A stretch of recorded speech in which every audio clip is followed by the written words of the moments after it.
This is from San Antonio News, my San Antonio. It happened a couple years ago, like a couple years ago. A man charged with kidnapping ex-girlfriend on his 21st birthday. This is May 2013. Yeah, May 2013. That's right. I'm going way back because I saw this online. Huh? Armed, armed with a handgun and threatening to delete himself, a man allegedly kidnapped his ex-girlfriend on his 21st birthday and forced her to break up with her current beau on the phone, police said. So this fool felt like because it was his birthday, hey, I can do whatever I want to do because it's my birthday. The woman, 18, told police that she was stepping into her vehicle at her workplace on March the 28th around 9:40 p.m. when Cristobal Urdiales opened the passenger door and sat inside. She should have ran her butt off. According to an arrest warrant affidavit, it had been a year since the woman last saw Urdiales, with whom she has a child. So she hadn't seen this joker in a year, so he's her baby daddy, which means he's not paying child support. Okay. So she went and tried to get her a new man or get, well, of course, hey, it's been a year. I know her your butt. We don't know if he done passed away. We don't know if he was kidnapped by the aliens, ET, some Martians. We don't know if the crocodile ate him. We don't know. So she moving on with her life. Shortly afterward, the woman's current boyfriend called upsetting Urdiales.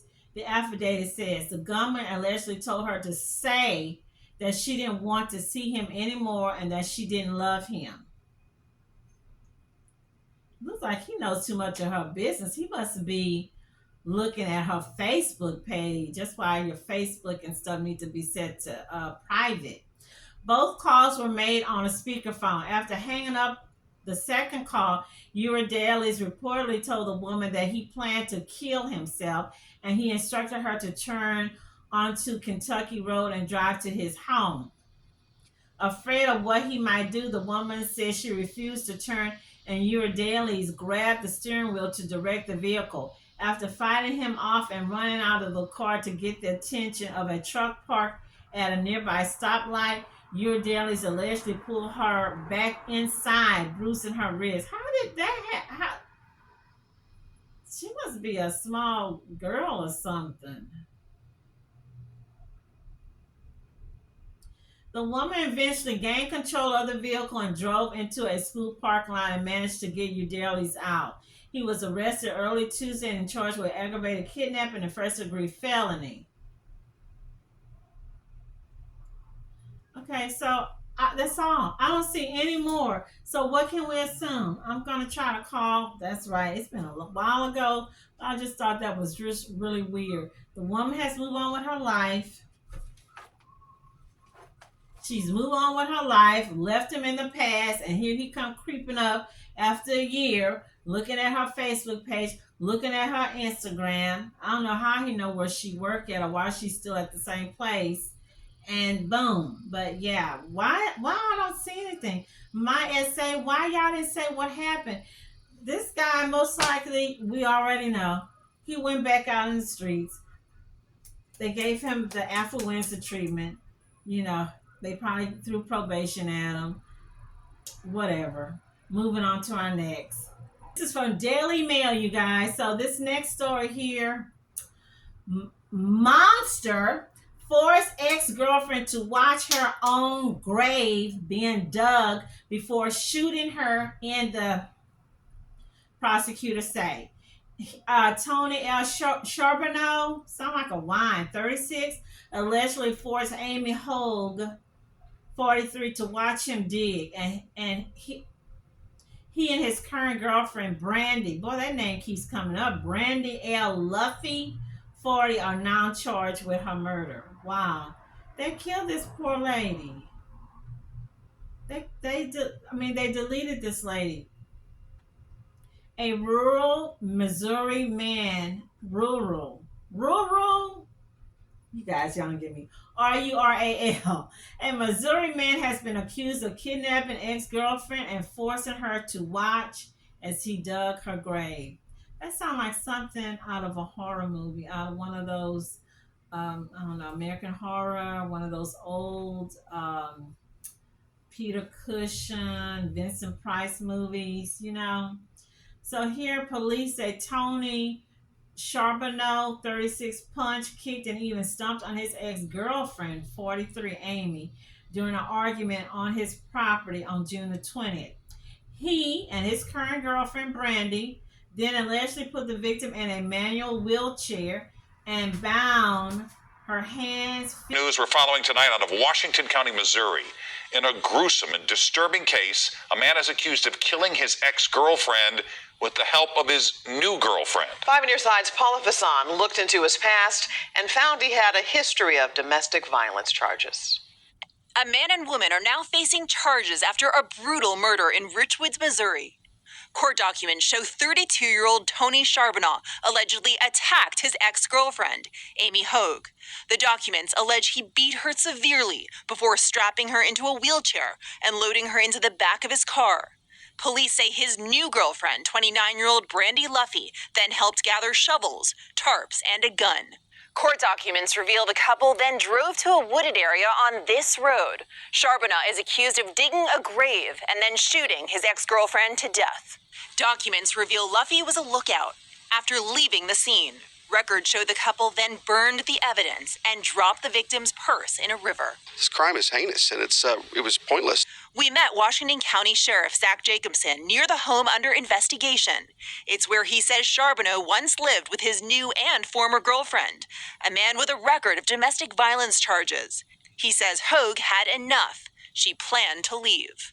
That makes it even worse. The fact that she finally got enough and she was ready to leave and get away from this situation, and she was killed for it. Both Charbonneau and Luffy are now in custody, facing a series of charges. Charbonnau's include first-degree murder and domestic assault. Sheriff Jacobson tells us the tragedy points to a critical need for people struggling to escape violence. There's hardly any cell service here, so if you do need help, it's going to be hard to get help. There's a lot of things that could have changed in this situation.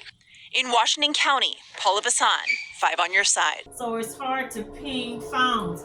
That's why that old funky freaking devil predator took that woman way out there. He knew there wasn't no cell phones. So it's old school police work, knocking on doors, interviewing everybody that we encounter. They are literally boots on the ground. No technology in God's country, he continued. Second, Luffy admitted to helping Charbonneau commit the heinous murder and led investigators to the victim's body. Police remain unsure what the victim may have been doing at her ex's house that day, with Jacobson saying, all we know is that she was trying to leave. She was just ready to leave the residence, and that's when the brutal assault took place. I got a mountain of things to say. The victim had previously been abused by Charbonneau, Jacobson said, including in May 2023. He said police took the case to prosecutors, but no arrest warrant was ever issued. What? But he had been charged twice with domestic violence against Hogue. I'm going to say the victim. He is now facing charges of first-degree murder, first-degree domestic assault, first-degree kidnapping, abandonment of a corpse, tampering with physical evidence, and conspiracy to commit a felony. Charbonneau remains in custody on $1 million cash-only bond and is scheduled to appear preliminary August the 28th. Luffy is also charged with second-degree murder, first-degree kidnapping, abandonment of a corpse, tampering with physical evidence, and conspiracy to commit a felony. Please tell me y'all got her raggedy, funky butt in jail. She, too, remains jailed on a $1 million cash-only bond and is set to appear for a bond reduction hearing on Tuesday. Keep her old raggedy butt in there. What happened to girls' code? What happened to women sticking together? If he abused this lady, What makes you think that your butt is any different? That he's gonna be treating you like a mink coat, a diamond ring? You know what make her think that she's so special? Okay. Meanwhile, the victim's family remembers her as a caring mother of three who was murdered just 4 days after she became a grandmother for the first time. She was a mother, and my best friend, her son Corbin Kreider, wrote on Facebook, she did not deserve this. There are truly monsters in this world we live in. To the friends and family that knew my mother, she loved each and every single one of you. And to my mom, Mama, I love you so very much. I know you will forever watch over us and guide us to a life you've always wanted for us, for your kids. The online fundraiser, hoping to raise money for her cremation and celebration of life, says the victim never got to meet her first grandchild and was taken from them too soon.